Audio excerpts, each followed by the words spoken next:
ស្នងការដ្ឋាននគរបាលរាជធានីភ្នំពេញបង្ហាញមុខជនសង្ស័យចំនួន24នាក់ពាក់ព័ន្ធករណីប្រព្រឹត្តបទល្មើស4ករណីផ្សេងគ្នា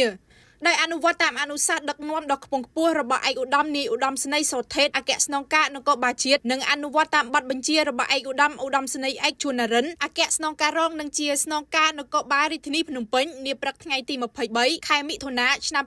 2026នៅស្នងការដ្ឋាននគរបាលរាជធានីភ្នំពេញបានធ្វើការបង្ហាញលទ្ធផលកិច្ចប្រតិបត្តិការបង្ក្រាបជនសង្ស័យចំនួន24នាក់ពាក់ព័ន្ធករណីប្រព្រឹត្តបទល្មើស4ករណីផ្សេងគ្នានៅថ្ងៃទី20និង21ខែមិថុនាឆ្នាំ2026កម្លាំងការិយាល័យនគរបាលព្រហ្មទណ្ឌកម្រិតស្រាលនិងកម្រិតធ្ងន់ដឹកនាំដោយលោកឧត្តមសេនីយ៍ត្រីប៊ុនស័ក្តិស្យាស្នងការរងទទួលផែនការងារនគរបាលព្រហ្មទណ្ឌលោកឧត្តមសេនីយ៍តូលីប៊ុនអេងស្នងការរងទទួលការិយាល័យនគរបាលព្រហ្មទណ្ឌកម្រិតស្រាលលោកឧត្តមសេនីយ៍តូញងរស់មេតាស្នងការរងទទួលការិយាល័យនគរបាលព្រហ្មទណ្ឌកម្រិតធ្ងន់លោកវរៈសេនីយ៍ឯកអេងសៅភានាយការិយាល័យនគរបាលព្រហ្មទណ្ឌកម្រិតធ្ងន់និងលោកវរៈសេនីយ៍ឯកមុំសាវននាយការិយាល័យនគរបាលព្រហ្មទណ្ឌកម្រិតស្រាលបានធ្វើការឃាត់ខ្លួនជនសង្ស័យចំនួន24នាក់ពាក់ព័ន្ធករណីប្រព្រឹត្តបទល្មើសចំនួន4ករណីដូចខាងក្រោមករណីទី1ហិង្សាដោយចេតនាមានស្ថានទម្ងន់ទោសកាន់កាប់អាវុធដោយគ្មានការអនុញ្ញាតនិងប្រឆាំងនឹងមន្ត្រីរាជការសាធារណៈមានស្ថានទម្ងន់ទោសជិះម៉ូតូកាន់ឆ័ត្រអស់តាមផ្លូវនិងយកជើងធាក់ម៉ូតូជនរងគ្រោះដែលជាសមត្ថកិច្ចនិងឃាត់ខ្លួនជនសង្ស័យចំនួន4នាក់ប្រព្រឹត្តបទល្មើសនៅចំណុចភ្លើងស្តុបវត្តឫស្សីសាញ់ផ្លូវ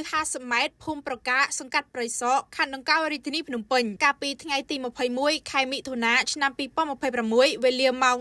3:50 នាទីករណីទី2ហិង្សាដោយចេតនាមានស្ថានទម្ងន់ទោសនិងកាន់កាប់អាវុធដោយគ្មានការអនុញ្ញាតយកដុំថ្មទុកគប់សងសឹកលើគូទំនាស់និងឃាត់ខ្លួនជនសង្ស័យ8នាក់ប្រព្រឹត្តបទល្មើសនៅចំណុចស្ថានីយ៍ប្រេងឥន្ធនៈតេឡាផ្លូវជាតិលេខ3ភូមិត្រពាំងកសង្កាត់ពងទឹកខណ្ឌដង្កោរាជធានីភ្នំពេញកាលពីថ្ងៃទី21ខែមិថុនាឆ្នាំ